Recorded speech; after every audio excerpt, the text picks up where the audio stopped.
regimental, rogando proteção a Deus, declaro aberta a sessão desta Igreja Quarta Turma do dia 27 de fevereiro de 2019.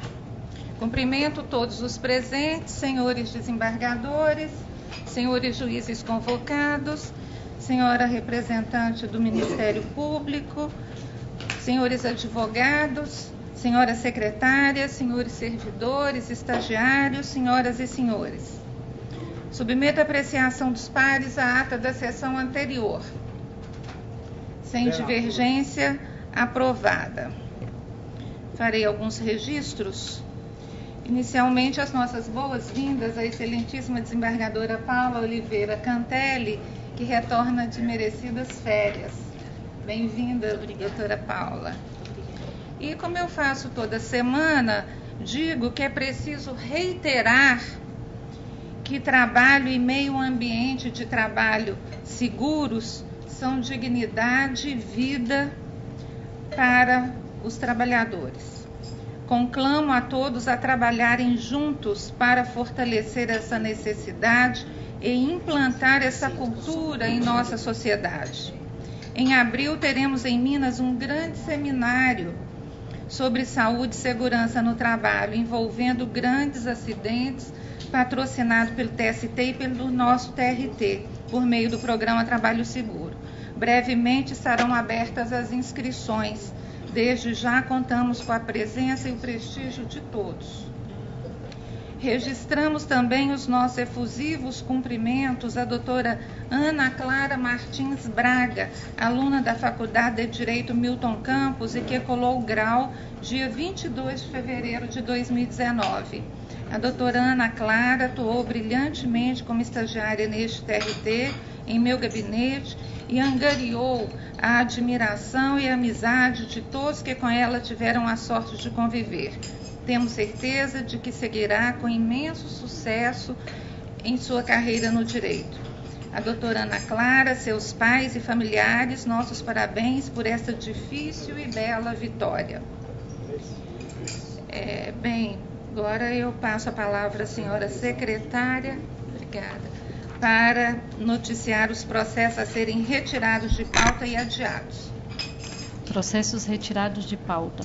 Da sala das 13h02 de relatoria desembargadora Denise Alves Horta, número 44, RO 11.809.22/2016, para cumprimento de diligência, e o número 48, o RO 12.136.89/2017, para se oficiar ao MPT. Na sala das 13h04, número 35, RO 11.591.08/2017, de relatoria desembargador Paulo Chaves Correia Filho, em razão de acordo entabulado pelas partes. Bem, eu coloco em votação os embargos de declaração, processos físicos e PJE. Alguma divergência? Alguma observação? Sem divergência, proclamo que a turma unânime decidiu nos termos dos votos dos relatores os processos de EDs físicos e PJE. Bem, agora passaremos ao julgamento dos processos com sustentação oral, observada a ordem de preferência. Ao pregão. Processo de relatoria desembargador Paulo Chaves Correia Filho, na sala das 13h04, com preferência para o advogado de Patos de Minas. É o número 32, o RO 11.465.85/2017.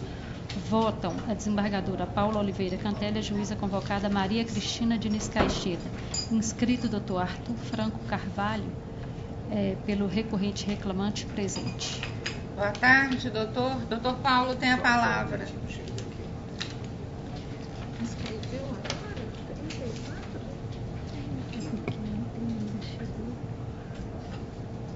Deixa eu ver. É o 11.465? Sim. Exatamente. Doutor Paulo. Boa tarde, doutor. Eu estou conhecendo o recurso 32. pelo reclamante no mérito nego. 32. Doutor, tem a palavra. Excelentíssimo senhor desembargador relator Paulo Chaves Correia Filho, declaro-se desembargadores, boa tarde a todos, meus colegas estagiários. Dá também o voto do do excelentíssimo relator Paulo Chaves, eu gostaria de destacar alguns pontos que ensejaram o recurso. Trata-se de um motorista de ônibus e, primeiro ponto, sobre as horas extraordinárias. Ficou consignado na defesa do reclamado e em sentença que eles deveriam se apresentar 30 minutos antes do embarque ao trabalho. Entretanto, a documentação juntada pela própria reclamada, citada no recurso, comprova que eles deveriam se apresentar até 1 hora antes. Exemplo, o documento de folha 22 mostra que o ônibus era liberado na garagem a 1h10, chegava na rodoviária a 1h50 e saía às 2 horas. Ou seja, ele se apresentou ao trabalho 50 minutos antes, esse documento de folha 52. E citei mais alguns documentos em que demonstram que não era apenas a meia hora registrada antes da viagem em que ele deveria estar à disposição para o trabalho, e sim 50 minutos a 1 hora antes, conforme demonstram os próprios documentos juntados pela reclamada, as folhas 52 e 54 dos autos, onde mostram que ele deveria se apresentar ao trabalho 1 hora antes. Então nós temos aí o trabalhador se apresentando ao trabalho 1 hora antes e o registro no relatório de trânsito apenas 30 minutos. Sigo no recurso tratando sobre o acúmulo de função. No depoimento da testemunha, tanto do reclamante quanto do reclamado, restou demonstrado que o reclamante foi contratado para a função de motorista, mas as suas viagens na cidade de São Gotardo não havia cobrador e também não havia a pessoa, o despachante que faz a carga de bagagem. Então, o motorista deveria fazer a carga e descarga de bagagem de todos os passageiros, fazer descarga de mercadoria, carga e descarga de mercadorias durante a viagem e limpeza dos ônibus, como a própria testemunha do reclamante diz, que era o reclamante quem carregava e descarregava as bagagens. A testemunha do reclamado, Nivaldo, na ata de audiência, consta o seguinte, a própria testemunha do reclamado, que na rodoviária havia quem fazia, mas na ida não havia bilheteiro, por isso faziam o carregamento da bagagem. E aí, no final do depoimento, ele confessa também que não havia bilheteiro para o descarregamento. Então, no início, ele se contradiz, falando que havia quem fazia, só que ele fala que na ida não havia bilheteiro e não havia quem fizesse o descarregamento. Ou seja, restou configurado que havia um acúmulo de função. A reclamada nessa linha de ônibus contratou um motorista para fazer função de motorista, de despachante, carga e descarga de bagagem, mercadorias. Além disso, a limpeza dos ônibus, que eles deveriam fazer, que deveria fazer a limpeza dos ônibus, as testemunhas confirmaram. Outro ponto do recurso que eu gostaria de requerer a alteração é na despedida por justa causa. Ele foi dispensado por justa causa depois de 2 anos e 6 meses de trabalho. Ele, durante esses 2 anos e 6 meses, nunca recebeu nenhuma advertência, suspensão, não teve qualquer ato faltoso. Acontece que no mês de janeiro de 2017, ele tomou 6 multas por excesso de velocidade, e sendo que ele sempre fez o mesmo trajeto, Patos de Minas, São Gotardo, em 2 anos e meio. Ele tomou 6 multas e foi notificado, teve ciência dessas multas, são multas de radar, que antes não havia um radar, foi instalado um radar de 60 km por hora, antes a pista ali era de 80, foi instalado um radar sem aviso. Então ele tomou ciência dessas 6 multas ocorridas no mês de janeiro de 2017, em fevereiro, quando a reclamada foi lá, advertiu ele não mais cometeu esse ato faltoso. Mas a reclamada, com apenas esse ato faltoso do mês de janeiro, ele tomou essas multas, foi notificado em fevereiro, e ele teve aí, por esse mesmo ato faltoso, a advertência e a dispensa por justa causa. Ao meu ver, configurando aí o bis in idem, que é a mesma falta, ele foi advertido e demitido por justa causa por um mesmo ato faltoso, depois de 2 anos e 6 meses trabalhando na reclamada.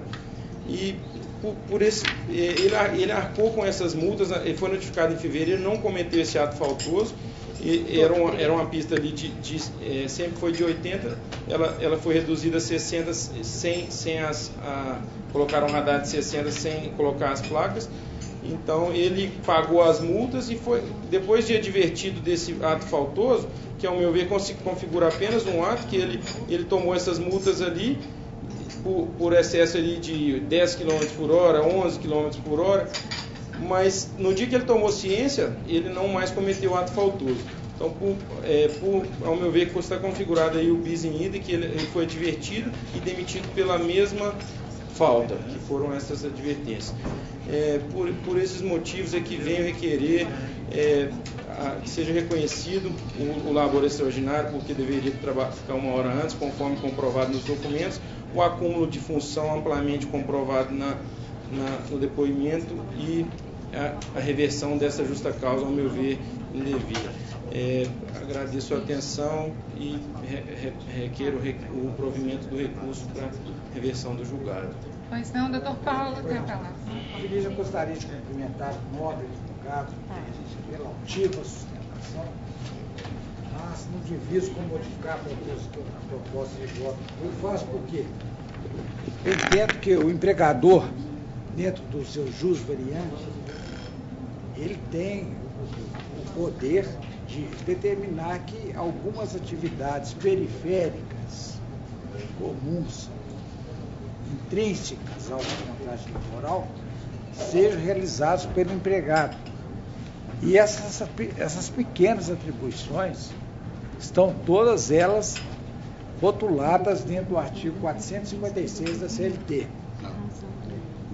De mais a mais, no caso vertente, o processo originário de partes sumentas, o juiz deve cuidar de examinar detidamente as provas coligidas aos autos e, não menos certo, é que a CCT da categoria é clara, mas não poder, ao determinar que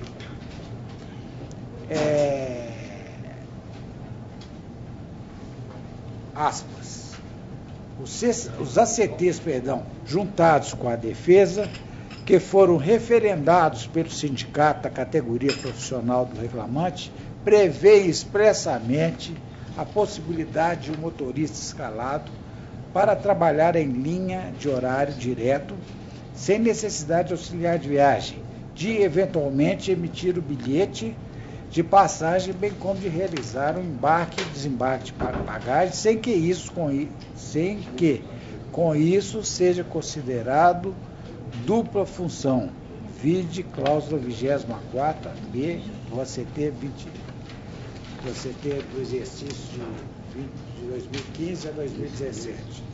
Nessa ordem de 10 eu convirjo com a decisão de origem e nego provimento.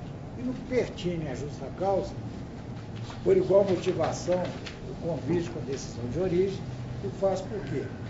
Como bem sustentado pelo ilustre tribuno, o reclamante foi reincidente específico em exceder de velocidades,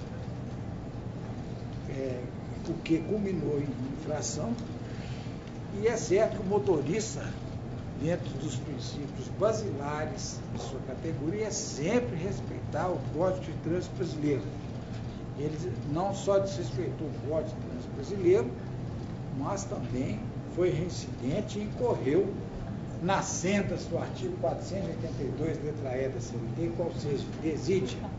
Por essas razões, eu privilegio a decisão de origem, e com absoluto acerto aplicou a justa causa aplicada ao reclamante.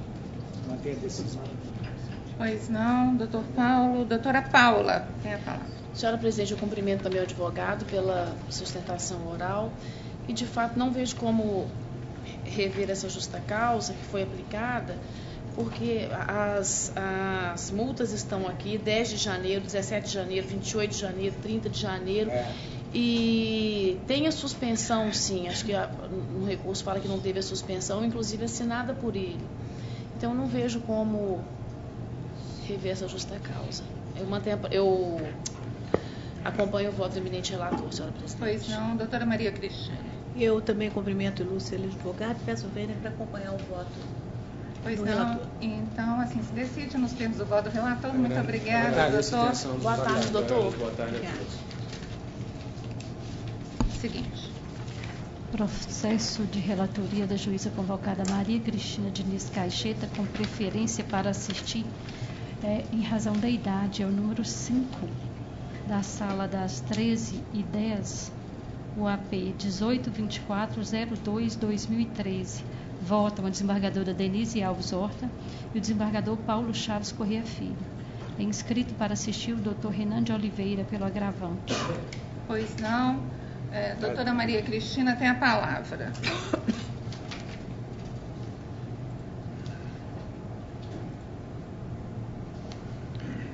Pois não, presidente. Eu estou conhecendo o agravo de petição e no mérito negando o provimento. Eu estou de acordo. Há divergência? Não, senhora. Unânime. Então, nos temos o voto da relatora. Muito obrigada, doutor. Assim se decide. Boa tarde, doutora. Doutora. Processo de relatoria desembargadora Denise Alves Horta, número 2 da sala das 13h02, o AP 122683-2014. Votam o desembargador Paulo Chaves Corrêa Filho e a desembargadora Paula Oliveira Cantelli. Inscrito o doutor José Salvador Torres Silva, pela agravante executada, presente. Boa tarde, doutor. Boa tarde, excelência.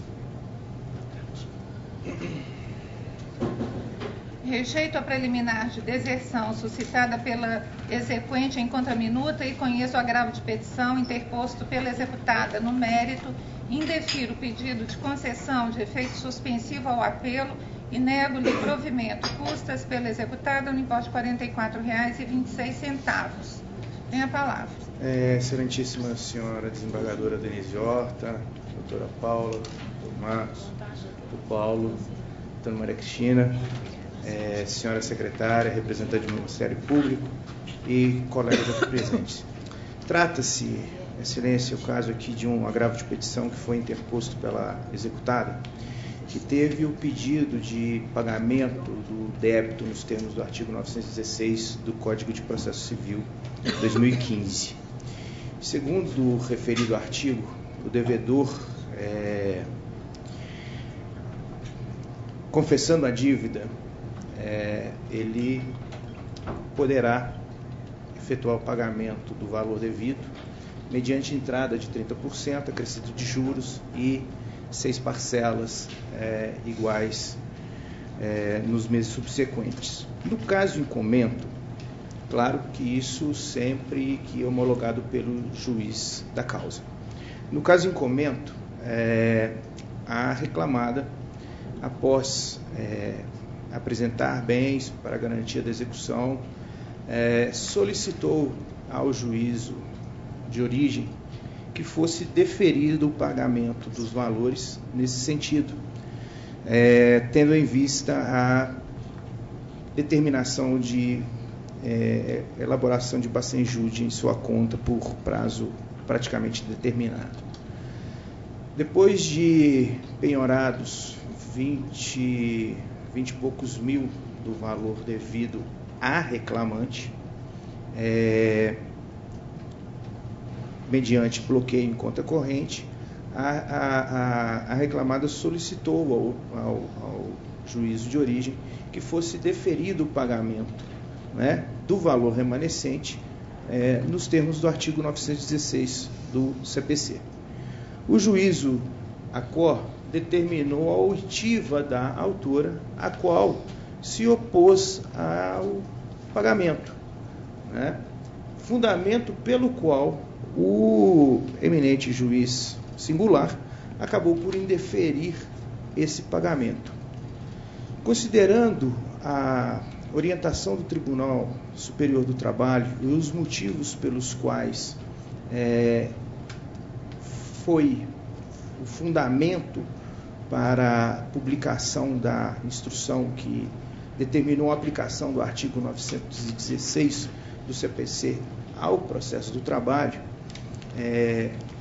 essa medida, excelência, ela tem inclusive como escopo favorecer não só o recebimento por parte do reclamante, né, do credor dos valores a ele devidos, como também garantir a efetividade do razoável da razoável duração do processo.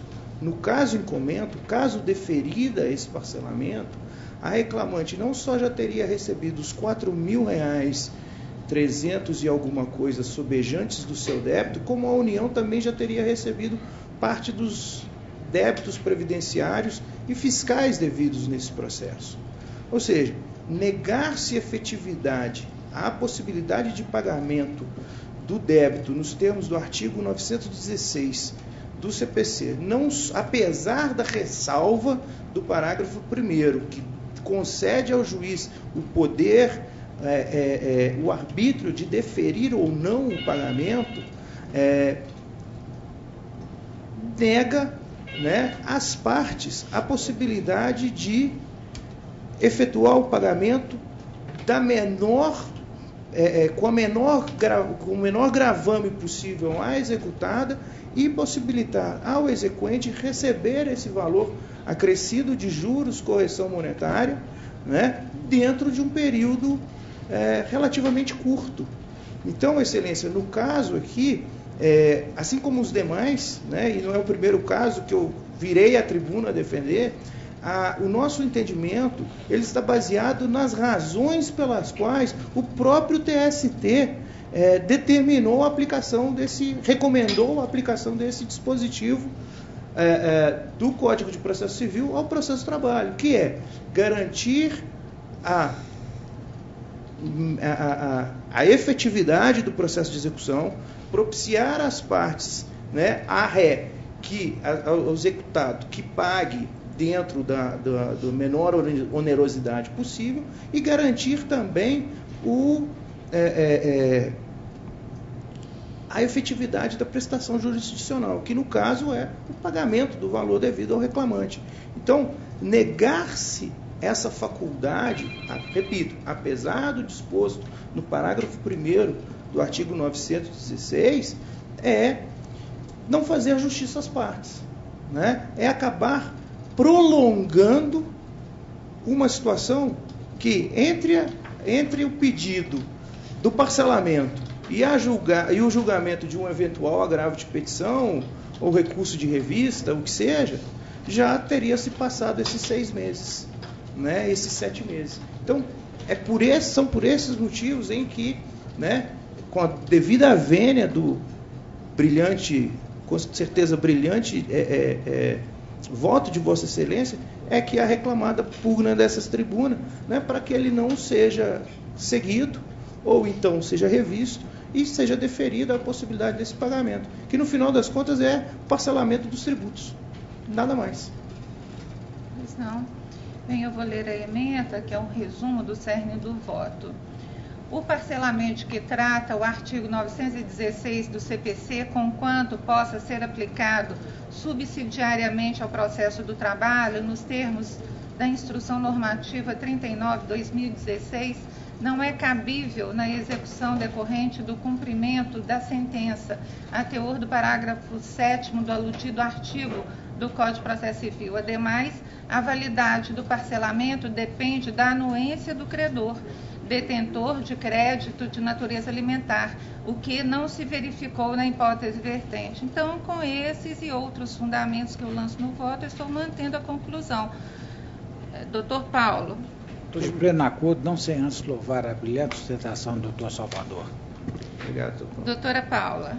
Também cumprimento o doutor Salvador pelo brilhantismo de sempre, mas acompanho o voto da eminente relatora. Então, doutor Unânime. A todos, muito obrigado. Obrigada. Agradecendo também a doutora Maria Cristina, que ouviu as minhas bobagens aqui da tribuna.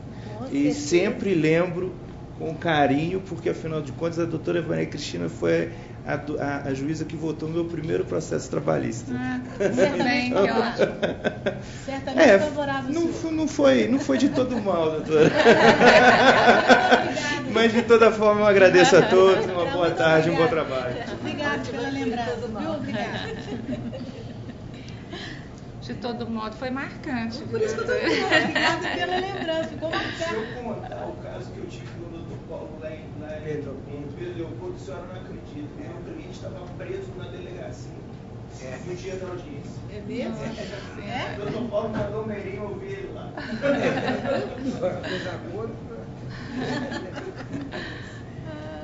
Parabéns, doutor. Seguinte. Obrigada, viu? Obrigada. Tchau. Processo de relatoria desembargadora Denise Alves Horta, número 40, da Sala das 1302, URO 11.607.57/2017.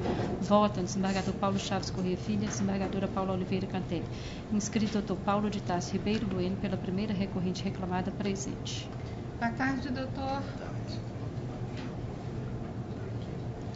Conheço dos recursos a exceção, em razão da inovação recursal da insurgência do reclamante quanto aos honorários advocatícios contratuais. No mérito, nego provimento ao recurso da ré. Dou provimento parcial ao apelo do reclamante para estabelecer que deve ser utilizada para efeito de correção monetária do débito trabalhista até 24/3/2015 a TRD e a partir de 25/3/2015 o IPCAE, mantém inalterado o valor da condenação por compatível. Tem a palavra, doutor. Excelência, boa tarde, demais componentes dessa turma. Em relação ao recurso da empresa, nós existimos aqui que a questão do saldo negativo que consta nos recibos durante o período que foi mencionado na sentença é simplesmente um artifício contábil. Você não fica negativo um mês e tem que ir transferindo aquilo, inclusive porque o empregado naquele período parece que estava afastado. Então aquilo ali, se não fica parecendo que o recibo é negativo. Então a empresa bota um valor ali para zerar, mas esse valor é transferido para o mês seguinte. Então, Data Vênia entende que esse valor ele não é, na verdade, um desconto, ele é simplesmente uma compensação ali, contábil, e então que ele não poderia ser objeto de devolução, sob pena de enriquecimento ilícito do empregado. Em relação ao recurso do reclamante, a empresa pede que mantenha, apesar de não concordar com a questão do PCA, mas pede que mantenha o voto da relatora. Obrigado. Pois não, doutor. Bem, eu vou pedir vênia, mas estou argumentando que na peça de resistência, de início, a ré alega de forma genérica que os descontos decorreram de imposição legal ou com base nas CCTs, quando comprovada a culpa no evento danoso. Confirma que realizou descontos, mas não informa especificamente qual o motivo que deu ensejo ao abatimento. Mais adiante, assevera que não houve desconto efetivo. Vale registrar que durante o período de suspensão do contrato de trabalho, muito embora ainda exista o liame, não há prestação de serviço e pagamento de salário. Assim, resta temporariamente sustada a obrigação do trabalhador realizar suas atividades e, de outro modo, a empregadora de quitar a contraprestação respectiva. Em tal cenário, havendo obrigação alimentícia incidente sobre a folha de pagamento do laborista e o ajuste de abatimento de valores concernentes a plano de saúde, estando o reclamante apenas recebendo valores pela autarquia previdenciária, os descontos não se mostram lícitos. O benefício previdenciário é pago pelo INSS, não havendo a possibilidade da ré efetuar descontos sobre parcela que não adimpliu. Também o empréstimo fictício não encontra amparo na lei, valendo destacar que nem mesmo a alegação ou prova de que o reclamante o tenha requerido. Note-se que de março a setembro de 2016, em razão da movimentação contábil com finalidade de evitar a negativação da folha de pagamento, no período em que o autor ficou afastado pelo INSS, de janeiro de 2015 a março de 2016, por alguns meses, o laborista teve todo o seu salário comprometido para quitar o empréstimo com a empresa, nada recebendo. Assim, no lapso citado, além dos decotes com pensão alimentícia e plano de saúde, sucederam aqueles decorrentes da operação contábil ultimada. Não se nega a possibilidade de serem realizados descontos decorrentes de pensão e com plano médico. No entanto, estando o autor recebendo benefício previdenciário, passa a ser dele a obrigação de adimplir pessoalmente os respectivos valores. Mostra-se de todo irregular, Data Vênia, indevido procedimento adotado pela empresa de realizar uma movimentação contábil, um empréstimo fictício por mais de um ano e, retornando o obreiro ao labor, descontar os valores nos meses subsequentes e nada pagar ao trabalhador. Vale destacar que a Lei 10.820 de 2003 estipula o limite de comprometimento do salário em 35% em razão de empréstimos e financiamentos com instituições financeiras, desde que autorizados pelo empregado. No caso, a RE não é instituição financeira na autorização do trabalhador e ainda resta extrapolado o patamar máximo previsto na lei. Quanto ao pleito eventual, logicamente, em sede de liquidação, deverão ser apurados quais os valores foram objeto de empréstimo e irregularmente descontados do obreiro. Portanto, eu não estou provendo o apelo neste aspecto e mantendo a conclusão anteriormente lida. Doutor Paulo. De pleno acordo. Doutora Paula. Cumprimento o doutor Paulo também, estou de acordo com Vossa Excelência. Sim, se decide, doutor, agradecemos. Bom dia, boa tarde.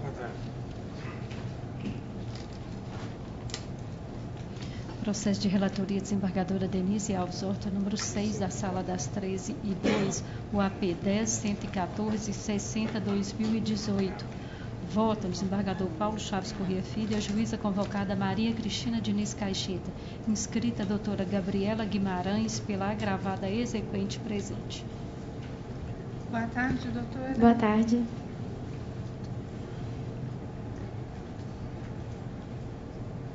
Conheço dos agravos de petição do executado e da União Federal. No mérito, nego provimento ao primeiro e dou parcial provimento a este para manter os cálculos periciais que, em relação às contribuições previdenciárias, consideraram o regime de caixa para o pedido anterior a 5/3/2009 e o de competência para o interregno posterior a tal marco. Custas pelo executado no valor de R$ 44,26. Guardaria o primeiro voto, doutora? Ou vai sustentar? Eu vou sustentar só em relação aos juros e a multa que Tem a palavra. Gostaria de sustentar apenas nesse sentido, para excluir a agravada desse pagamento da multa e dos juros, tendo em vista que as contribuições previdenciárias ficam em cargo da reclamada, no caso do banco, da outra agravada, o banco, e compete a ela recolher também, né, as contribuições e as multas e juros advindas da mesma. Então, minha sustentação é só nesse sentido, para esse encargo não recair sobre a agravada reclamante. Eu estou mantendo a conclusão anteriormente lida, doutor Paulo. Pleno acordo. Doutora Maria Cristina. Também acompanho integralmente, presidente. Então, unânime nos termos do voto da relatora. Obrigada. Obrigada. Processo de relatoria, desembargadora Denise Alves Horta, número 10, da Sala das 13/2, o RO 10.297/92/2016. Votam desembargador Paulo Chaves Corrêa Filho, desembargadora Paula Oliveira Cantelli, inscrito doutor Hélio Vasconcelos Vieira, pela primeira recorrente, primeira reclamada, presente. Boa tarde, doutor. Boa tarde, excelência. Conheço dos recursos interpostos pelo reclamante, pelo primeiro reclamado, Construtora Covan S.A., e pelo terceiro reclamado, município de Belo Horizonte. Não conheço, todavia, por ausência de interesse em recorrer do autor, relativamente ao tópico da eficácia da lei trabalhista no tempo e no espaço. No mérito, nego provimento ao recurso do reclamado, Construtora Covan S.A., e dou provimento ao recurso do município de Belo Horizonte para afastar a responsabilidade subsidiária que lhe foi imputada pelo débito objeto da condenação, ficando prejudicado o exame das demais matérias constantes do apelo.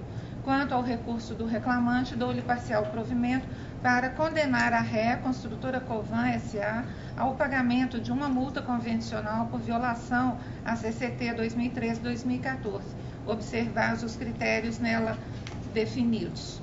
Declaro, para os fins do artigo 832, parágrafo 3º da CLT, que a parcela hora deferida tem natureza indenizatória e mantém o valor da condenação por compatível. Tem a palavra, doutor, se quiser. Tem interesse, excelência. Primeiramente, gostaria de dar boa tarde a essa quinta turma, dizer mais uma vez que é uma honra estar diante de vossas excelências podendo sustentar o recurso da empresa. Com a devida vênia da proposta do voto condutor, a empresa ousa discordar com relação ao deferimento das horas extras conforme feito pelo juiz de primeiro grau. Isso porque o juiz de primeiro grau constatou, durante a audiência de instrução, a ausência do reclamante, por consequência, a declaração das penas de confissão ficta em razão de sua revelia. E, em virtude dessa ausência do reclamante, durante a audiência de instrução, não foi possível trazer nenhuma prova no sentido de que as horas extras registradas eram pagas de forma equivocada. E mais, excelências, o reclamante, ainda em sede de impugnação à contestação, não apresenta apontamentos e amostragens válidas o suficiente para demonstrar que esses pagamentos eram feitos de forma equivocada, mesmo porque a fundamentação do juízo de primeiro grau, a devida vênia, ainda permanece aduzindo que o reclamante apenas apontou diferenças no período de um mês e não considera a totalidade das horas extras, a globalidade dessas, nos termos da OJ 415, da seção de dissídios individuais do TST.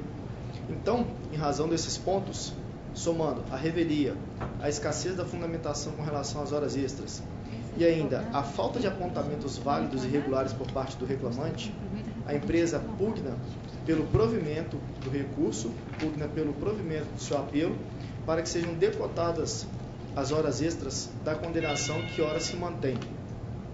Com relação a outro ponto, excelências, com relação às contrarrazões, a empresa também ousa em discordar e aqui se defende no sentido de que o descumprimento alegado de horas extras é um descumprimento meramente legal.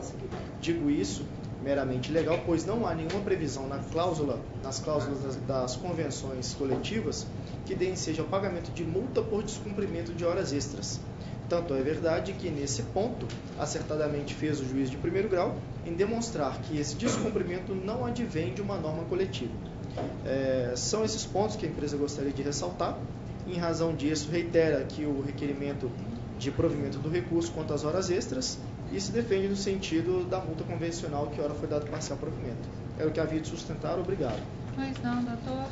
Bem, ao autor foi aplicada a pena de confissão, mas não houve prova capaz de desconstituir os registros de jornada coligidos aos autos, pelo que os considerei válidos como meio de prova. E, examinando os cartões de ponto, observo que há registro diário de horas extras. Todavia, com relação às alegadas diferenças de horas extras, entendo que o reclamante foi exitoso em comprovar que a quantidade das horas registradas não foi efetivamente paga. Toma-se a amostragem realizada pelo laborista relativamente ao cartão de ponto do período de 16/5/2014 a 15/6/2014, no qual consta o registro de 61 horas extras, 61 horas e 2 minutos a 100% e de 53,31 a 60%. Então, neste caso, não veio aos autos o recibo salarial ou comprovante de pagamento de tais horas extras, de forma especificada. Então, diante disso, eu estou acolhendo o entendimento primevo que entendeu que o reclamante faz jus a essas horas excedentes e realmente não houve comprovação do pagamento respectivo. Então, eu estou deferindo essas diferenças de horas extras e o pagamento em dobro dos feriados laborados vindicados pelo laborista e negando provimento ao recurso no aspecto. Com relação à multa por descumprimento da CCT, também estou entendendo que foi descumprida a cláusula atinente ao pagamento sobre labor com acréscimo do adicional convencional, pelo que a multa devida nos termos em que previsto na CCT 2013-2014, observados os critérios nela definidos. Então é isso. Eu estou ratificando a conclusão inicialmente lida. Doutor Paulo. Plena acordo. Doutora Paula. Plena acordo também. Então, unânime nos termos do voto. Obrigado, excelência. Boa tarde. Obrigada. Bom trabalho. Obrigada. Obrigada.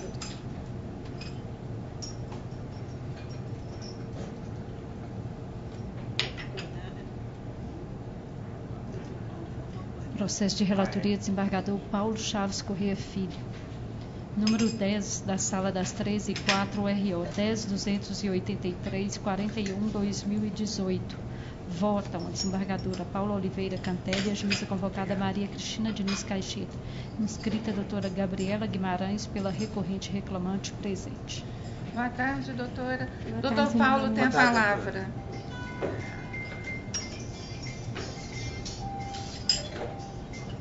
Boa tarde. Primeira conclusão, conheço o recurso interposto no mérito, dou-lhe parcial provimento para afastar o reconhecimento de ilegitimidade ativa, bem como de inadequação da via eleita e determinar o retorno dos autos à origem, sob pena de supressão de instância, a fim de que se prossiga no exame do julgamento feito, tal qual se entender de ser. Pois não. Aguardaria o primeiro voto Sim. divergente? Por favor. Eu não vejo divergência. Eu também não, doutora. Eu também não. Unânime nos termos do voto do relator. Muito obrigada, excelência. Processo de relatoria. Eu também faço confusão. Desembargador Paulo Chaves Corrêa Filho, número 13 da Sala das 13h04, o ROPS 10.327.38/2018. Votam a desembargadora Paula Oliveira Cantelli, juíza convocada Maria Cristina Diniz Caixeta. Inscrito doutor Raul Eduardo Pereira pelo primeiro recorrente, segundo reclamado, presente. Boa tarde, doutor. Doutor Paulo tem a palavra. Boa tarde, doutor. Eu estou com... Trata-se de ROPS, então conheço os recursos interpostos pela primeira reclamada e pelo segundo reclamado. No mérito, rejeita a preliminar de cerceamento de defesa e nega provimento aos apelos, adotando as razões de decidir na forma da outra decisão recorrida. Pois não, tem a palavra, doutor. Desde que o senhor colegiado, que pese a proposta de voto, nós insistimos aqui nessa questão preliminar de cerceamento da prova, porque trata-se de um processo cujo pedido era único e exclusivamente insalubridade. Falo aqui pelo Clube dos Oficiais da Polícia Militar, cujos diretores fazem questão de seguir a legislação com rigor. E lá, essa senhora trabalhou efetivamente, tirando poeira, varrendo, tirando picolé lá na beira da piscina, e ela fazia a limpeza do banheiro dos funcionários e também de um banheiro infantil, onde não há mais do que 20 pessoas diariamente. E essa prova seria efetivamente realizada na audiência de instrução e julgamento, quando então o douto magistrado entendeu que não haveria necessidade da prova oral, uma vez que a perícia tinha chegado à conclusão de que aquele banheiro que era lavado pela reclamante tinha passavam centenas de pessoas diariamente, o que efetivamente não ocorreu. Então, na hora protestamos, porque o ônus da prova era todo nosso. E a perícia também, ela deixou dúvida. A perícia fala que tinha o EPI e tudo mais, e aqui nas atividades desempenhadas fala que lavar banheiro, recolher lixo, higienizar adornos, móveis, ambientes, varrendo, lavando, ou seja, tirando poeira. A reclamante realmente não trabalhou em momento algum em um banheiro de grande circulação como determina a norma. E isso seria facilmente comprovado com o depoimento pessoal dela. O que acontece é que, ao elaborar a perícia, o perito não se atentou para o fato de que o banheiro que ela trabalhou efetivamente não era um banheiro de grande circulação. Por esse motivo, pedimos então que fosse revisto, para que desse a oportunidade de trazer aos autos essa questão de fundamental importância. Não é uma questão legal, é uma questão prática que efetivamente ocorre pelo provedor. Pois não, doutor Paulo. Cumprimento o ilustre tribuno pela denodada sustentação, mantém a proposta de voto e faço por quê? O louvado o perito é de extrema confiança do juiz. Foi solicitado esclarecimentos, eles manteve a decisão e ficou esclarecido que lá não era usado apenas por crianças, não.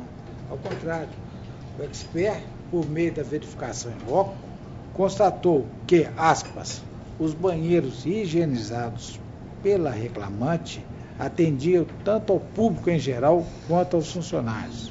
Diante dessa realidade, concluiu o especialista pela caracterização da insalubridade em grau máximo. Mesmo após impugnação, o perito manteve tal entendimento, esclarecendo que, aspas, a exposição não se diferencia pelo tipo de público, mas seu fim. Deste modo, inexistindo nos autos elementos que infirmam as conclusões periciais, nada a prover. Por isso eu estou mantendo a decisão de origem. Ele foi pedir esclarecimentos, ele manteve, a reclamada teve aso de indicar assistente técnico, não o fez. E não acompanhou no momento do golpe, então eu li com cuidado esse processo, costume, e convido com o entendimento adotado pelo gestor. Pois não. Doutora Paula. Boa tarde, doutor. A questão realmente é que há prova nos autos nesse sentido, então eu não vejo como também discordar do voto do eminente relator. Doutora Maria Cristina. Cumprimento do Raul e vou pedir vênia, também estou acompanhando a relatoria. Unânime, então, doutor, nos termos o voto do relator. Obrigada. Obrigada.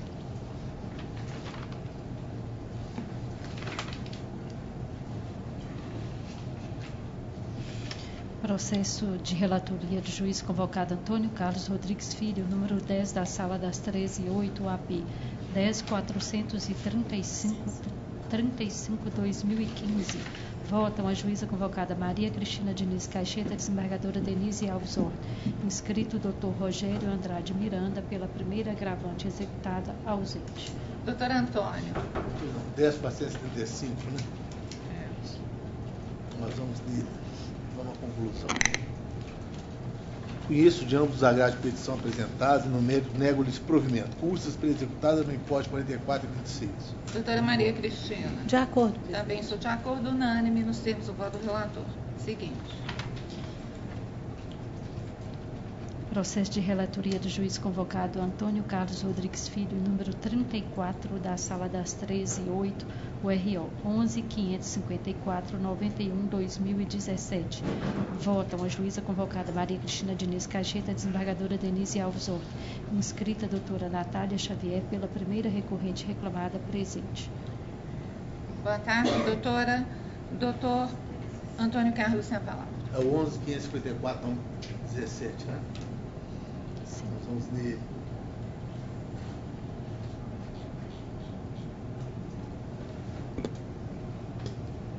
Estou indo na conclusão. Só um minutinho que eu volto um pouco longo. Conheço dos recursos ordinários interpostos pela ré e pela reclamante. No mérito provimento do recurso da ré, ficando prejudicada a análise do recurso quanto ao percentual a ser aplicado, de 15% sobre o da causa, para cálculo dos honorários advocatícios suplemenciais.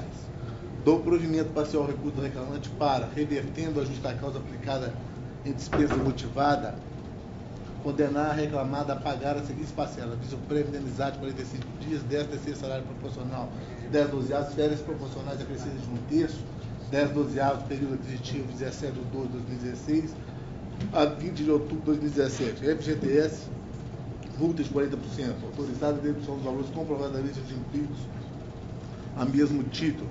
Bem assim, a entrega da chave de conectividade social, guia CDSD e TST no Código 01, após a intimação específica para tanto, sob pena de multa a ser oportunamente arbitrada. A ré deverá providenciar a retificação da data de saída na CTPS, considerando a projeção do aviso prévio, para fazer constar 20 de outubro de 2017 como data de desfazimento do contrato. Após o trânsito em julgado dessa decisão e mediante intimação específica para cumprimento da obrigação, sob pena de multa diária ser fixada pelo juiz de origem, revertida em benefício da autora, devendo a Secretaria da Vara proceder à retificação da CTBS apenas se frustrada a efetivação do critério específico da obrigação de fazer. Número 2. com base na jornada fixada na fundamentação, condenar a réu ao pagamento das horas extras entre a 8ª diária ou 40ª semanal, não se computando para apuração do módulo semanal aquelas já computadas na apuração do módulo diário, evitando o pagamento dobrado. Sobre o salário fixo recebido, as horas extras deveriam deverão ser pagas acrescidas adicional convencional e, na falta deste, o constitucional, observância do divisor 200. Deverão ser observados os seguintes parâmetros: jornada de trabalho, hora fixada, os dias efetivamente trabalhados, adicional de 50%, conforme o pedido inicial, a evolução salarial da autora, a base de cálculo, conforme a súmula 264 ST, a dedução dos valores quitados dentro do título, o divisor na forma acima especificada, o disposto na súmula 340 e ao J 397 da SDI 1 TST.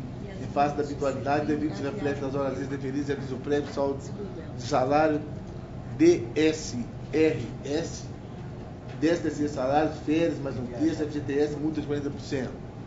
Número 3. Condenar a réu ao pagamento da diferença de apósito do FGTS relativas ao período contratual compreendido entre 4 de junho de 2012 até fevereiro de 2017. E número 4. Provejo ainda para excluir da condenação do autor o pagamento de honorários sucumbenciais. Juros na forma do artigo 883 e súmula 200 da ST, correção monetária pela TR até 24 de março de 2015 e PCAE a partir de 25 de março de 2015. São devidos os recolhimentos previdenciários fiscais na fonte da legislação vigente. Invento 11 da sucumbência, me arbitra a condenação ao valor de R$40 mil, com custo de R$800 a cargo da reclamada. Declaro, para fins do artigo 832, parágrafo 3º da CLT, que as parcelas horas deferidas possuem natureza salarial, exceto reflexo sobre texto de férias indenizadas, FGTS acrescida a multa na indenização de 40%. Como voto, senhor presidente? Pois não, doutora, tem a palavra. Boa tarde, excelências. Vou pedir vênia ao ilustre relator para divergir e sustentar em relação a 2 pontos. A empresa, ela pede a manutenção da sentença ACO em sua integralidade, que negou provimento a todos os pedidos autorais. E em relação à reversão de justa causa concedida pelo ilustre relator, eu venho reiterar a prova dos autos quanto à constatação de improbidade nos atos do reclamante. Conforme a auditoria realizada pela empresa, houve sim uma prática de alteração de valores de comprovantes apresentados na prestação de contas. Restou caracterizado que em diversos casos comprovantes de lavagem de veículo estavam constando o valor de R$50 e quando a empresa entrou em contato com a empresa, o Lava Jato, eles informaram que no ano os preços praticados eram de R$12, R$15 e R$30. A testemunha funcionária da empresa e auditora também informou que houve uma denúncia sobre essas alterações e que por meio de investigação se aferiu que várias notas entregues pelo reclamante constavam divergências de valor, o que implica enriquecimento ilícito. E diante do exposto, resta evidente a improbidade, a ausência de fidúcia entre empregado e empresa, razão pela qual a gente insiste na manutenção da justa causa. O outro tópico diz respeito às atividades externas, porque pelo voto do ilustre relator as horas extras foram concedidas e a gente vem reiterar que aqui o trabalhador reclamante ele fazia uma jornada externa incompatível com o controle de jornada, o que pode ser ferido pela prova dos autos também. Testemunhas que fazem a mesma função dele deixaram claro que a jornada não é controlada, não existe uma programação, não existe um itinerário pré-estabelecido e o instrumento de GPS, conforme brilhantemente exposto na sentença ACO, ele só consegue aferir o monitoramento e a localização do veículo, que pode estar tanto parado quanto em movimento, não podendo se aferir se o labor estava efetivamente sendo exercido. Nesse sentido, a gente sustenta a aplicação do artigo 62, inciso 1º da CLT e pela improcedência das horas extras. Pois não, doutor Antônio. Pois não. Registro inicialmente o recebimento do memorial e ouvi atentamente o que foi sustentado à tribuna, brilhantíssimo pela advogada. Mas eu peço vênia para manter o voto da forma proposta e o faço pelas seguintes razões. Com relação à reversão da justa causa. Nos termos da peça defensiva, a autora, no exercício da função de propagandista vendedora, apresentou recibos comprovando o pagamento de despesa com a limpeza de seu veículo, visando o seu ressarcimento, procedendo à prestação irregular de contas relativas às despesas realizadas na lavagem de veículo Lava Jato WP Ducha. Na inicial, a reclamante afirma que não cometeu falta alguma, argumentando que sempre cumpriu seus deveres funcionais com honestidade, sendo, no entanto, impugnar especificamente os atos faltosos que lhe foram imputados. Para melhor esclarecimento, os fatos imputados à autora, transcrevo o excesso da contestação. Cito aqui um pedaço da contestação que trata exatamente deste ponto. E concluo. Faço análise da prova testemunhal. O voto é longo. Concluo. Inicialmente, ao contrário do que a empresa alega em contestação, observo que as notas fiscais encontram-se datadas, tendo sido emitidas em 10 de junho, 24 de junho e 15 de julho de 2017. Cópia das notas fiscais, constante do relatório emitido pela ouvidoria. Com a devida venda do entendimento externado pelo juiz de primeiro grau, não há qualquer prova nos autos que evidencie que a autora tenha de qualquer forma adulterado as notas fiscais de lavagem de veículo apresentadas pela empresa. Pelo contrário, os depoimentos das 3 testemunhas requeridas à roubo da autora confirmam que era prática normal os propagandistas apresentarem uma nota fiscal contendo o valor de mais uma lavagem, o que poderia explicar, sim, o valor de R$50 registrado nas 3 notas fiscais indicadas no relatório de auditoria.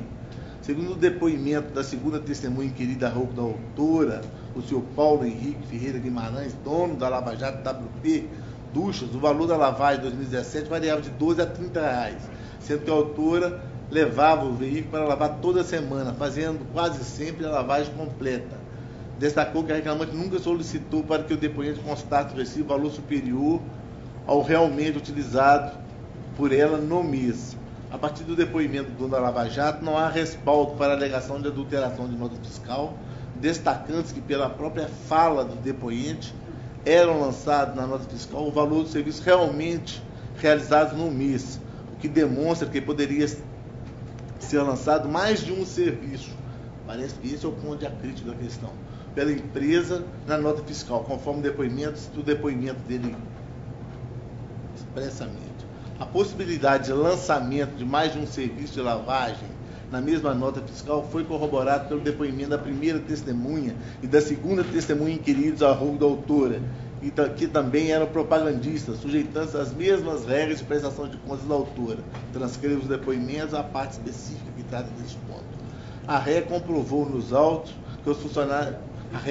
não comprovou nos autos que os funcionários tenham sido especificamente orientados a não apresentar recibo mensal ou quinzenal contando valores referentes a mais de uma lavagem, ou seja, que fosse determinada a apresentação de um recibo para cada lavagem. Esse é o relatório de ouvidoria e consta tratar-se de política de prestação de contas, verbo lavagem. Não será aceito nota fiscal, valor único da lavagem, deverá ser apresentada uma nota fiscal, recibo para cada lavagem. Todavia, não há nos autos prova de que a autora tenha tomado ciência da política de prestação de contas desde a sua contratação, nem durante o curso do contrato. Não se verifica, outro sim, a presença de tal documento nos autos.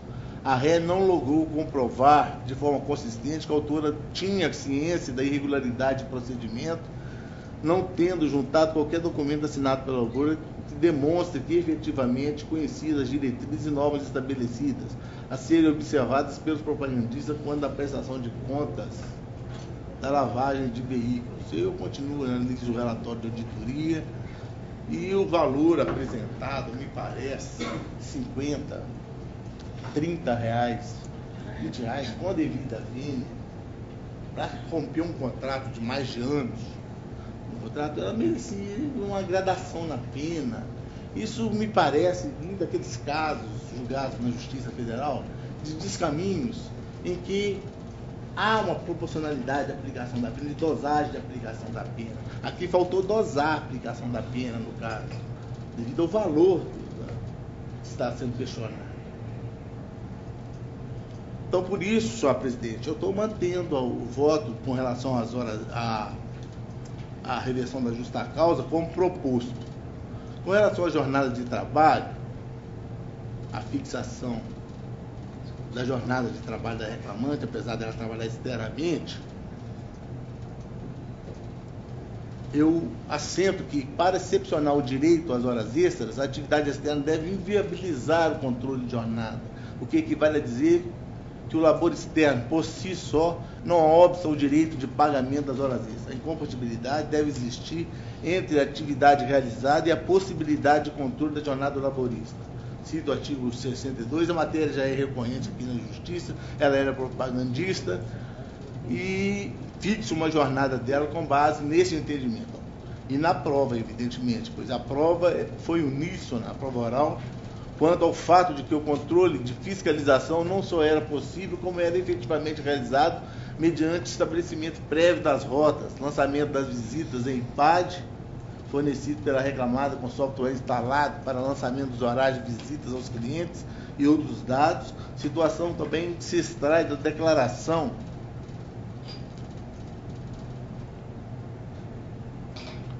da testemunha indicada pela reclamada de que o depoente elabora a agenda prévia de visitas do mês, podendo fazer alterações na agenda, que não precisa de autorização do gestor para fazer essas alterações, que normalmente faz a visita ao médico e lança no sistema o dia, tendo que lançar até 2 horas depois da visita. E aí eu continuo na análise da prova e fixo a jornada da reclamante.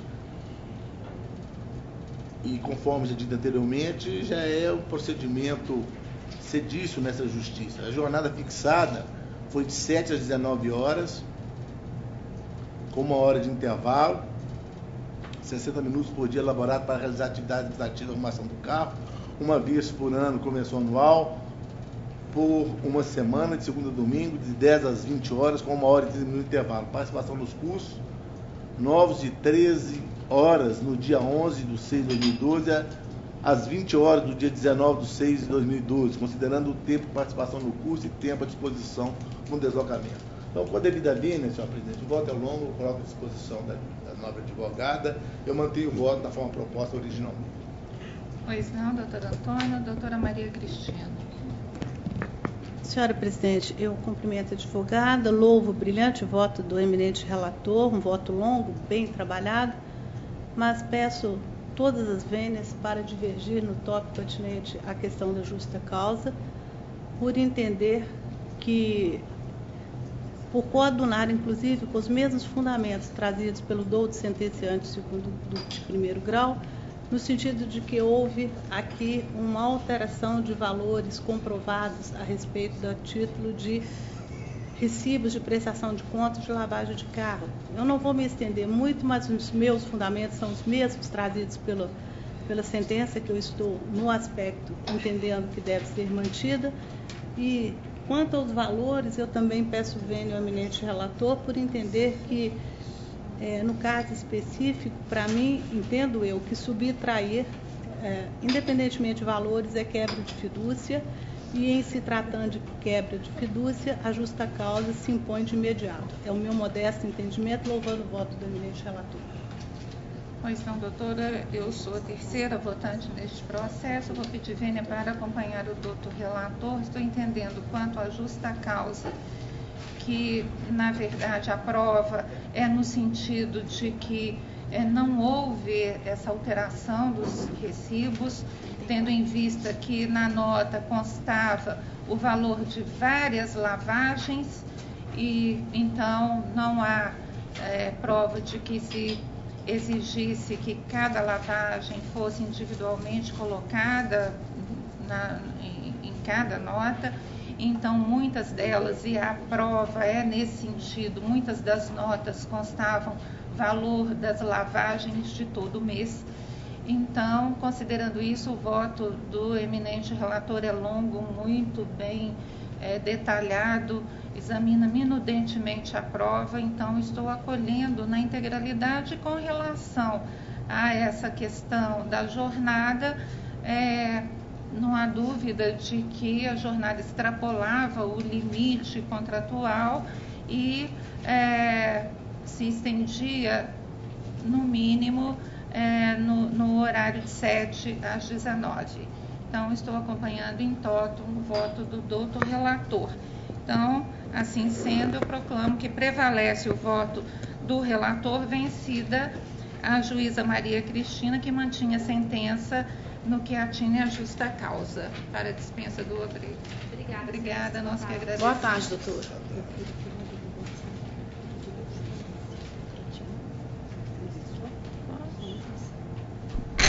Processo de relatoria do juiz convocado Antônio Carlos Rodrigues Filho, com preferência para o processo do advogado de São Paulo. É o número 15 da Sala das 13h08, o RO 10.507.68/2018. Votam a juíza convocada Maria Cristina Diniz Caixeta, desembargadora Denise Alves Horta. Inscrito doutor Luan Tonioli Cândido da Silva, pela primeira recorrente, segunda reclamada presente. Boa tarde, doutor. Boa Tem a tarde. palavra o doutor Antônio Carlos. Pois não, senhor presidente. Estou indo à conclusão.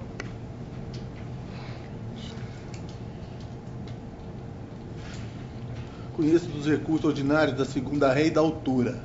Rejeito a preliminar de nulidade da sentença por cerceamento do direito de defesa. No mérito, primeiro, dou provimento parcial ao recurso da segunda ré para afastar o vínculo de emprego e para declarar sua responsabilidade subsidiária pelos pagamentos das verbas deferidas à altura. E, por conseguinte, determino a primeira ré que anote a CTPS da altura nos termos do molde definidos na origem e nos termos da fundamentação. Segundo, dou provimento parcial ao recurso da altura para determinar a suspensão da exigibilidade do pagamento de honorários advocatícios nos termos do parágrafo 4º do artigo 791, letra A da CLT. É como voto, senhor presidente. Pois não, aguardaria o primeiro voto divergente ou vai sustentar? Eu gostaria de ouvir se tem voto divergente. Doutora Maria Cristina. Presidente, a minha questão é só quanto à suspensão da exigibilidade. No resto, eu estou plenamente... Pois não, eu também estou acompanhando. Eu gostaria de falar, por gentileza. Tudo bem. Tem a palavra. Cumprimento a todos, na pessoa da presidente. Primeiro, eu gostaria de registrar que a hospitalidade e a gentileza do povo mineiro realmente supera as expectativas, tanto na entrega dos memoriais. Tive a oportunidade, estou aqui sustentando o terceiro caso relativo à situação que ocorreu lá em Passos, em menos de 2 semanas, e todos os gabinetes que compareci para entregar memoriais, para conversar com os assessores, com os eminentes desembargadores que consegui ter a oportunidade de conversar, foi muito bem recebido, muito bem atendido, e é um pouco diferente mesmo do resto do Brasil. A situação aqui é de contrato de facção, né? A linha da empresa é de contrato de facção. E inicialmente teve o pedido de vínculo direto. Na verdade, na peça de nos memoriais a gente esclarece, demonstra tudo o que aconteceu. Que em Passos tem 2 varas. Inicialmente foi movida uma reclamação em face da Regiane Moreira, somente uma MEI, né, uma empresa. Foi movida uma costura, né, uma confecção. Que quebrou a confecção. Pelo que a gente conseguiu entender, a primeira reclamada, Marlene, é sócia de fato da Regiane Moreira. E inicialmente, quando comparecia à audiência em que a Regiane Moreira foi a primeira reclamada, uma reclamante chamada Jéssica Cristina ingressou com ação primeiro em face da Regiane Moreira, depois apresentou uma emenda incluindo a Marlene, que é a primeira reclamada deste processo. Depois apresentou uma outra emenda incluindo a minha cliente, que é a Polo Air. Nós comparecemos na audiência e a Regiane Moreira fez um acordo. A defesa da Polo Air foi no sentido do contrato de facção com a Regiane Moreira, né, e que, pelo que se extraiu ali daquele processo da Jéssica Cristina, da reclamante Jéssica Cristina, em trâmite na segunda vara de Passos, ela era sócia de fato da Marlene. Nossa linha, nós demonstramos na defesa, naquele processo, que não havia ingerência e não havia exclusividade na prestação de serviços da Regiane Moreira como confecção. Doutor, se o senhor me permite uma intervenção, aqui nós estamos convergentes. A única que subsiste em relação à sua cliente, cliente é a responsabilidade subsidiária, só nesse ponto. Então, parece que o resto já está. Então, vou superar toda essa parte do vínculo. A responsabilidade subsidiária também não permanece com a devida vênia, uma vez que inexistente a ingerência por parte da Poluair na confecção de sociedade da Marlene com a Regiane. Inexistente qualquer ingerência, e a prova oral produzida pela oitiva da testemunha Karina Desco em São Paulo, a moça responsável por contratar essas confecções, né, a empregada da Poluair responsável por contratar essas confecções, ela demonstra que a Regiane Moreira prestava serviço também para outras empresas que vendem roupas no Brás, ou seja, inexistente a exclusividade também. A ingerência constatada nos autos, que se possa constatar, com a sentença de primeiro grau foi nessa linha, consiste no fato de que um senhor de nome Nilo e um senhor de nome Toninho compareciam na primeira reclamada e fiscalizavam as roupas, elas estavam costurando, esses dois senhores iam até a primeira reclamada, levavam pagamentos, cheques, e fiscalizavam o que elas estavam fazendo. Entretanto, a testemunha Karina Desco esclareceu na carta precatória que Nilo e Toninho nem mesmo são empregados da primeira da reclamada, da Poluair. Eles não são empregados. A gente tentando levantar informações para saber o que tinha acontecido, quem são esses senhores mencionados na inicial. Pelo que a gente conseguiu entender, eles eram motoristas que levavam as roupas, porque no contrato de facção a gente entrega o tecido e o aviamento, eles produziam e entregavam, devolviam já pronto para comercialização. Então, típico contrato de facção. Pelo que a gente conseguiu extrair das informações assim com a empresa, eles eram os motoristas que faziam a logística só de levar a roupa até São Paulo e os tecidos e fazer essa... Ou seja, não eram pessoas responsáveis por fazer qualquer tipo de fiscalização ou... Doutor, eu só farei uma ponderação, tendo em vista que foi afastado o vínculo, essa questão da responsabilidade subsidiária é matéria de direito. Aí depende dessa prova produzida. Então, o vínculo foi afastado, remanesce só a responsabilidade. Mas com a devida vênia, presidente, se constatada a ausência de ingerência e exclusividade, que são matérias fáticas... É responsabilidade, é matéria de direito, então... Só isso que nós aceitamos. A responsabilidade subsidiária que ela declara prescinde da sua obrigação de execução, primeiramente, em relação ao sócio do empregador. Por isso está se esperando. Sem ter acesso ao voto, eu não consigo saber se está fundamentado, mesmo existindo a ausência de ingerência e exclusividade, se permanece por ser o entendimento do eminente relator ou... Aí só pode vir através de partes, nós vamos analisar. Mas parece que já está fundamentado. Tá bom, então... Tá certo. Tá ok, obrigada. Vossa Excelência quer acrescentar alguma coisa, doutor Antônio? É isso. Doutora Maria Cristina? Não, estou de acordo. Eu também estou de acordo. Então, unânime, nós temos o voto do relator. Obrigado. Boa tarde. Obrigada.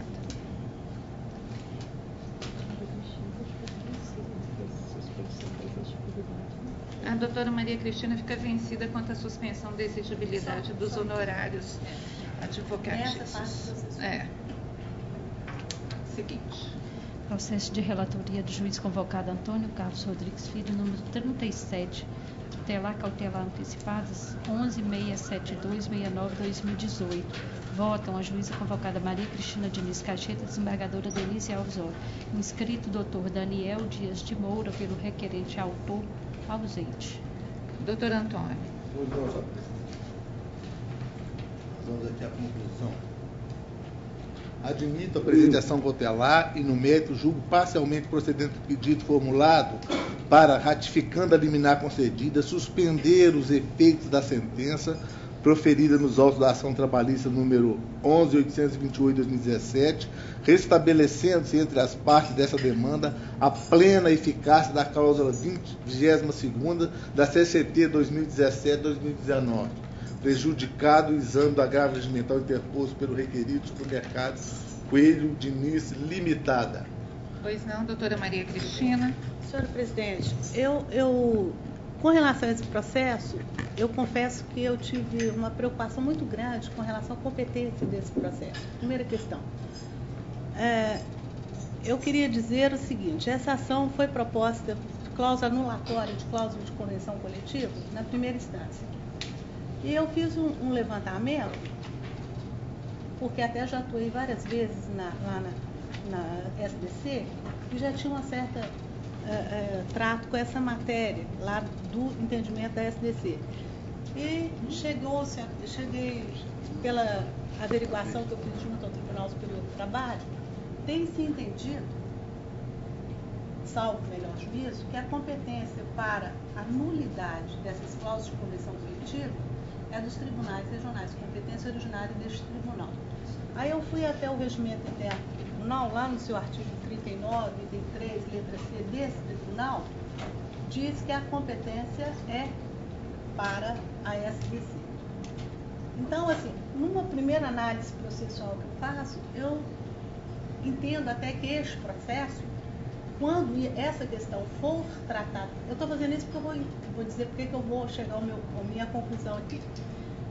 E, como foi? Um supermercado propôs essa ação na primeira instância contra os dois sindicatos que firmaram a convenção coletiva, sindicato patronal e sindicato profissional. Esse litisconsórcio, por força da nova lei trabalhista, ele é necessário. Então, o supermercado entrou contra os sindicatos, que os polos, a meu ver, salvo melhor juízo, estão corretos. Porém, entendo eu, com base nisso que eu disse, que é o entendimento hoje dominante do TST, é no sentido de que a competência funcional não é da primeira instância, mas do Tribunal do Trabalho, mas do TRT.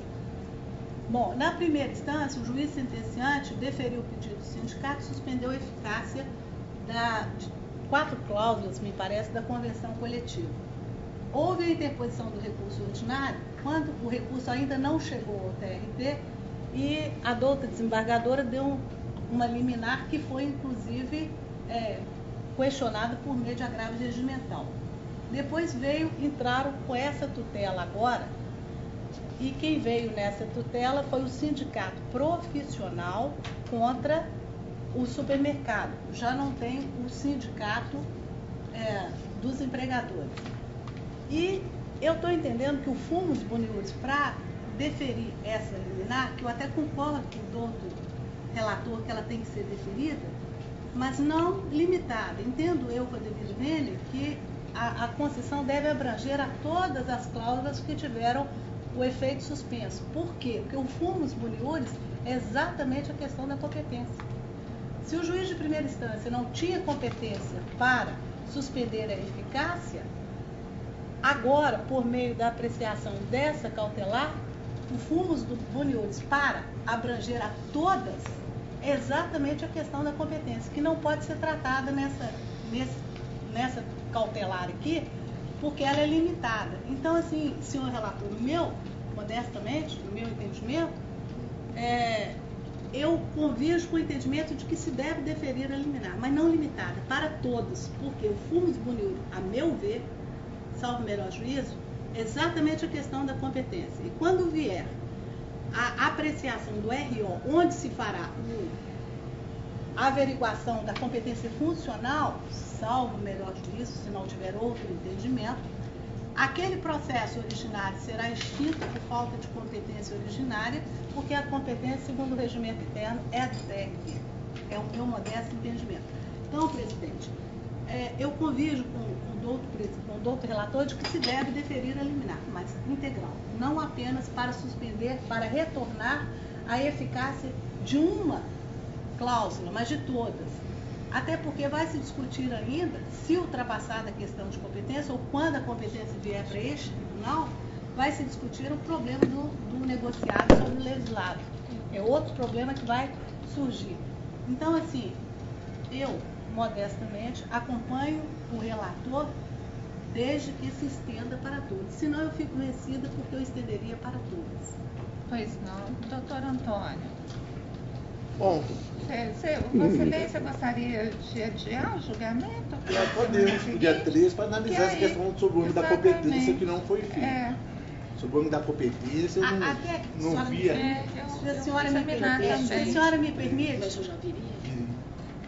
Doutor Antônio, se o senhor me permite, essa argumentação de competência que eu trago agora, certamente ela não será tratada nessa ação cautelar. Eu estou entendendo que o fumus boniuris, que motivou a decisão de retornar à eficácia da cláusula coletiva, ele funda exatamente no problema da competência. se o juiz de primeira instância não tinha competência para suspender as 4, então a liminar tem que ser para as 4. Não é que eu vou discutir neste processo, entendeu, presidente? Eu não vou discutir aqui, mas eu, modestamente, assim, entendo dos estudos que fiz, porque é uma matéria que muito me aguça ao entendimento, que são as questões coletivas. Então, fiz um entendimento, fiz um estudo a respeito e entendi que essa liminar, sim, ela deve ser deferida, mas para todas, por causa do fundos públicos, da questão da competência. São mais duas cláusulas. Mas houve o pedido, isso não extrapolaria o pedido, né? Não. Exatamente. O pedido é para todas, né, presidente? Para mais duas cláusulas além. É para todas. Além dessa que foi acolhida. Mas se Vossa Excelência entender também de outra forma, eu respeito o entendimento. É só porque este é o meu entendimento dos estudos que fiz a respeito. E hoje, presidente, tem até uma segunda, assim, um pouco mais, trazendo talvez uma informação. Tem mandado de segurança. Não, a outra questão é o seguinte, que essa questão da competência, ela foi muito tormentosa já. Discutiu isso muito na SDC. E hoje já há, pelo TST, uma classificação nesse sentido de que anulações de validade têm sido pela SDC. Então, eu não sei se... Então, eu vou pedir vista desse processo para a sessão seguinte. Aí nós examinamos com maior detalhe. Eu vou entrar de férias, mas ainda venho na próxima sessão. Aí nós julgamos. Eu venho. Tá. Eu venho incluindo. Então, adiado o julgamento com vista para a desembargadora Denise para a próxima sessão, que é 13, né? De março. 13 de março. Processo de relatoria do juiz convocado Antônio Carlos Rodrigues Filho, número 33, da Sala das 13h08, UAP 11.503/29/2016. Votam a juíza convocada Maria Cristina Diniz Caixeta, desembargadora Denise Alves Horta. Inscrito Dr. Juscelino Teixeira Barbosa Filho, pelo segundo agravante, exequente ausente. Doutor Antônio. Rejeita preliminar de inadmissibilidade do agravo patronal suscitada na contraminuta pelo exequente. Conheço dos agravos de petição da executada e do exequente. No mérito, primeiro, nego provimento ao agravo da executada. Segundo, dou provimento parcial ao agravo do exequente para afastar a determinação contida na sentença de origem quanto à retificação da conta, no que se refere aos reflexos do FGTS e multa de 40%. Custas no imposto 4426 pela executada. Como voto? Eu não vejo divergência, cadastrada, também unânime, então nós temos o voto do relator. Processo de relatoria do juiz convocado Antônio Carlos Rodrigues Filho, número 16, da Sala das 13h08, RO 10.567/81/2018. Votam a juíza convocada Maria Cristina Diniz Caixeta, desembargadora Denise Alves Horta. Inscrito Dr. Marcos Benício Capobianco, pela segunda recorrente reclamada presente. Boa tarde, doutor. Doutor Antônio tem a palavra. Conheço dos recursos ordinários do autor e da rei, no mérito, nego-lhes provimento. Como voto?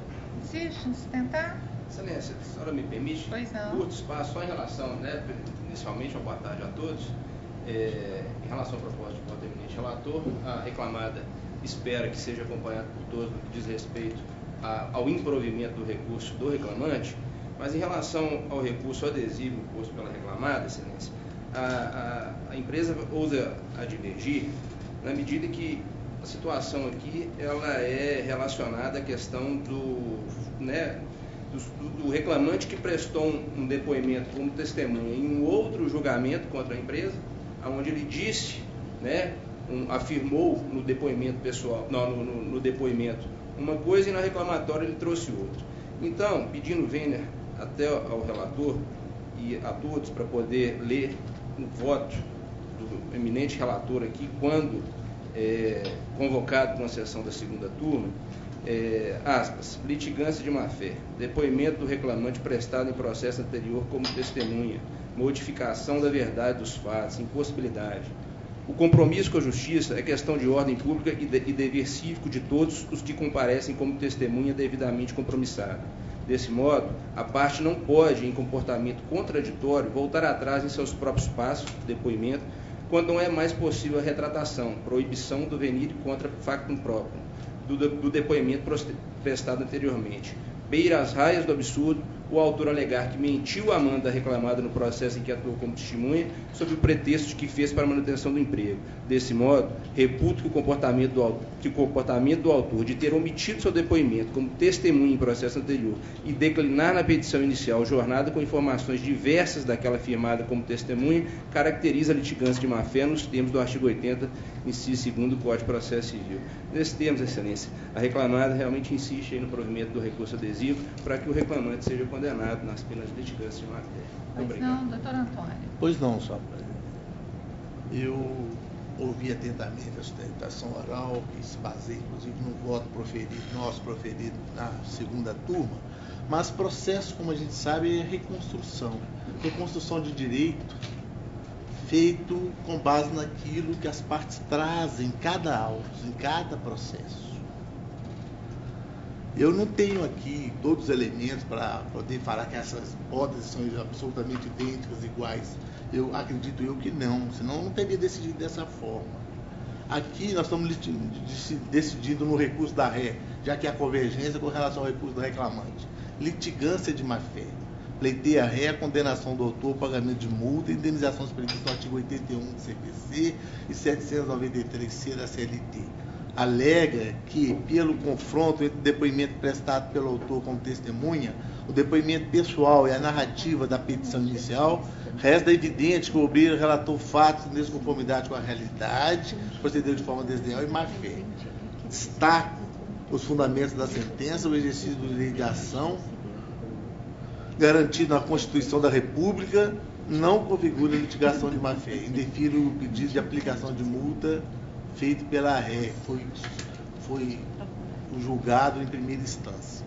A litigância de má-fé caracteriza-se quando patente a malícia ou a certeza de erro ou fraude no ato praticado pela parte, quando esta procede de modo temerário em qualquer ato ou processo, ou quando, dentre as práticas processuais irregulares legalmente previstas, provoca incidente manifestamente infundado. Ponto. Com a devida vênia, não vislumbra na postura autoral uma postura autoral que exorbite a esfera da boa-fé processual.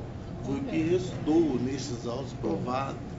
O autor exerceu regularmente seu direito de ação dentro dos limites assegurados pela ordem constitucional vigente. Nada obstante, não tenha tido sorte na sua pretensão. E, portanto, não incorreu em conduta tipificadora da litigação de má-fé. Nego o provimento. É como voto, senhor presidente. Pois não, doutora Maria Cristina. Eu estou pedindo vênia, o eminente advogado, acompanhando a relatoria. Eu também estou acompanhando. Unânime, então, nós temos o voto do relator. Muito obrigada, doutora. Boa tarde. Obrigada.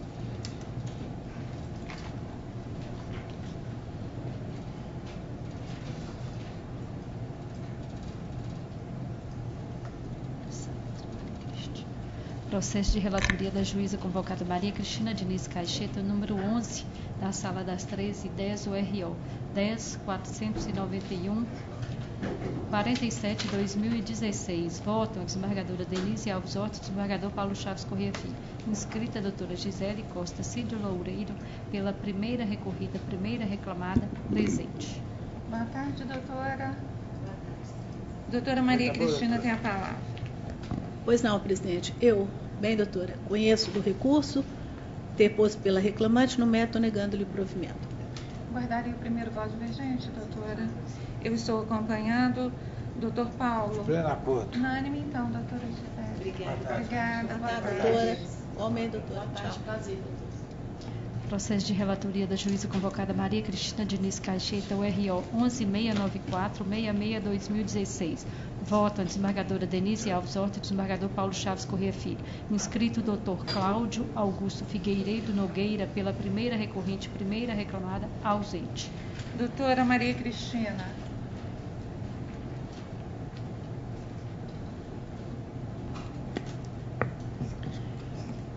Conheço dos recursos ordinários interpostos pela primeira e pela segunda reclamada e no mérito dou provimento ao recurso da primeira para excluir a condenação ao pagamento de 1 hora e 30 minutos a título de horas intíneres e reflexos.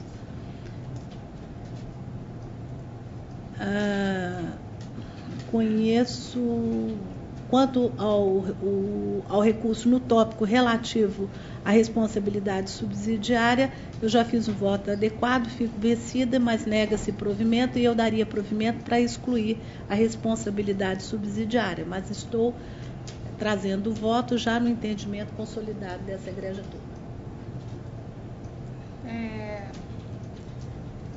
Apenas uma indagação, doutora Maria Cristina, essas horas in itinere, a exclusão é tendo em vista é com base na lei? É aquele fato público e notório que me parece que nesse caso, que ele trabalhava na REGAP, só ver se é o caso aqui certinho, é na refinaria, que fica ali próxima da BR-381. Entendi. Entendeu? Então é por isso que eu estou... Então estou acompanhando, doutor Paulo. Pleno acordo. Unânime, então, nos termos do voto da relatora. Processo de relatoria da juíza convocada Maria Cristina Diniz Caixeta, número 24, da Sala das 13h10, URO 11.106.92/2016. Votam a desembargadora Denise Alves Otis, desembargador Paulo Chaves Corrêa Filho. Inscrito doutor Elias Neide Neto, pela recorrida reclamada, ausente. Doutora Cristina. Conheço e nego provimento. Estou de acordo, doutor Paulo. Unânime, então, nos termos do voto da relatora. Seguinte. Processo de relatoria da juíza convocada Maria Cristina Diniz Caixeta, 34, da Sala das 13h10, URO 12.430.08/2017. Votam a desembargadora Denise Alves Otis, desembargador Paulo Chaves Corrêa Filho. Inscrita a doutora Simone Paula Gonzaga, pela primeira recorrente reclamante, presente. Boa tarde, doutora. Doutora Cristina tem a palavra. Conheço dos recursos, no mérito do provimento parcial ao recurso adesivo da RE para declarar a incompetência dessa Justiça Especial para o exame da pretensão inicial relativa aos reflexos de diferenças salariais nas contribuições à FUNCEF. E assim, nesse aspecto, extingo o processo sem resolução do mérito com base nos artigos 114.1, 9 da Constituição e 4851 e 3372 do CPC. Quanto ao recurso da autora, nego-lhe provimento. Pois não, tem a palavra. Excelência, eu não vou sustentar, não, só vim para ouvir mesmo o restante. Eu divirjo com relação à questão da incompetência, doutora Maria Cristina. Eu rejeito a atribuição de incompetência e nego provimento aos apelos. Doutor Paulo. Então, prevalece o voto da relatora, vencida a desembargadora Denise, nos termos suscitados aqui. Obrigada. Conhecia de ambos os recursos? Tá. Coloque minha conclusão, por favor. Sim.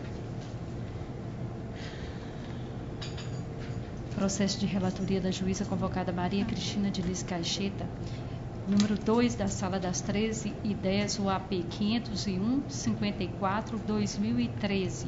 Votam a desembargadora Denise Alves Otis, desembargador Paulo Chaves Corrêa Filho. Inscrita a doutora Gabriela Guimarães, pela agravante exequente, presente. Pois não. Com a palavra a doutora Maria Cristina.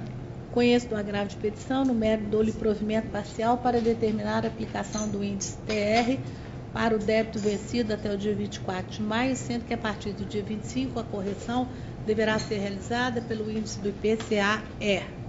Custos pela executada no importe 44,26. Pois não. Boa tarde, doutora. Antes de tudo, eu estou acompanhando. Doutor Paulo, unânime, então, doutora. Obrigada, viu? Boa tarde. Até logo.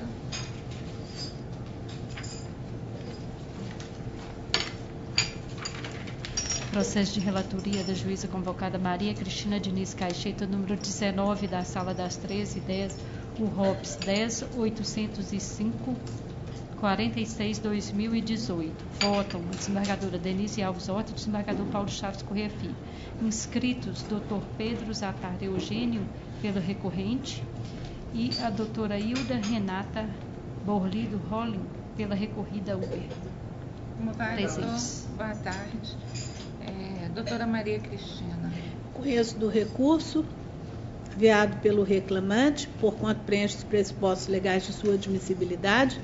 No mérito, dou-lhe provimento para afastar o arquivamento do processo e determinar o retorno dos autos de origem para regular processamento do feito como se entender de direito.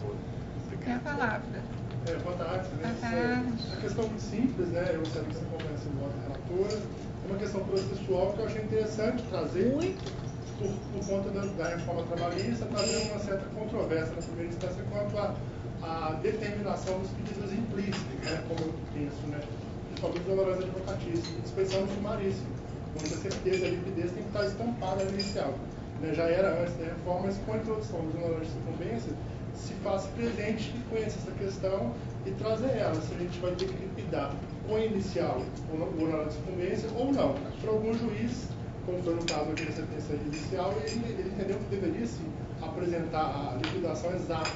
Mas no meu entendimento, né, com todo o respeito do juiz, essa é uma verba implícita, né, como as custas, o INSS, o honorário de sucumbência não tem como, de início, eu fixar ele ou determinar, especialmente no sumaríssimo, uma vez que vai depender da procedência ou não da ação e se essa procedência, do nível de procedência, parcial ou total.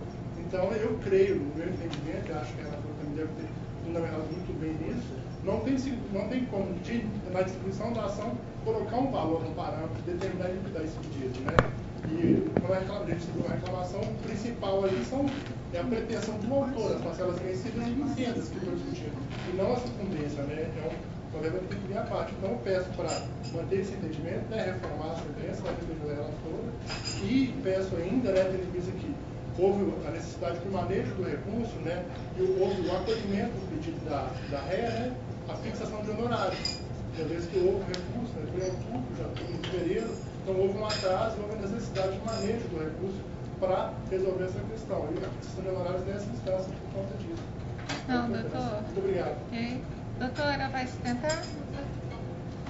Pois não. Doutora. Presidente, eu acho interessante, sim, assim, ressaltando, louvando o ilustre advogado, porque o corriqueiramente, que se acontece lá na primeira instância, seria, vou entrar com outra ação, liquido e pronto, acabou. Mas realmente é uma questão processual relevante e eu entendo... É uma novidade, né? É uma novidade pela reforma trabalhista e eu entendo, presidente, assim, depois de analisar assim, as questões, que o fato gerador da fixação dos honorários advocatícios é a condenação. Então, eu acho que deve haver um pedido, sim, de pagamento de honorários. E ele realmente está implícito porque ele decorre de lei, inclusive a lei fixa, que havendo sucumbência haverá, né, a condenação. Mas explicitar na inicial o valor dos honorários, a meu ver, é difícil, porque o fato gerador é a condenação. Em sendo a condenação, basta o simples pedido para dar continuidade. Isso pode ser fixado até de ofício. Até de ofício, até porque decorre de lei. Exatamente. Penso igualzinho a senhora. Então, prevalece. Eu estou de acordo. Doutor Paulo. De pleno acordo, não sem antes lembrar que o Código de Fugas traz, num dos seus artigos, que eu não me recordo agora, que no pedido inicial já vem implícito, já está implícito, juros, correção monetária e honorários advocatícios. Decorre de lei, né? Então é op legis. Agora, o que eu acharia... Valor, como o doutor falou da tribuna, vai oscilar, né? Vai oscilar de acordo com os limites todos que foram impostos na condenação. Então, né? Pode ser mais, menos. Por isso, eu só uma mera sugestão aqui, que eu acho o seguinte, que deveria listar os pedidos, liquidá-los, ponto.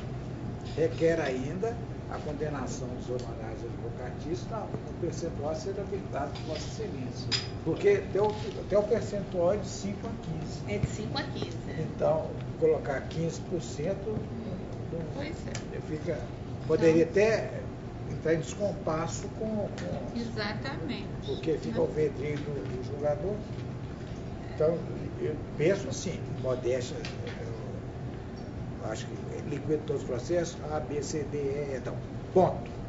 Requer ainda a fixação dos honorários ao prudente arbítrio de Vossa Excelência. Até porque há uma discussão também que desencadeia a partir disso aí, se respeitar-se-á os limites impostos a cada pedido na inicial. Tem essa discussão. Pois não tem?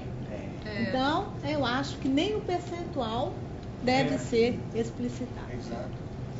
Então, eu estou de acordo, o doutor Paulo também, prevalece o voto da relatora unânime nos termos do... Né? Assim se decide. Assim, nos percentuais a ser fixado pelo douto magistrado. Boa tarde. É isso. A serem arbitrados por Vossa Excelência. Vossa Excelência. Eu também concordo plenamente. Então, matéria nova. Nós temos físicos. Então, sustentação não. É que é processo adiado e as divergências de físicos e PJ. Bom, então vamos passar para as divergências do PJE.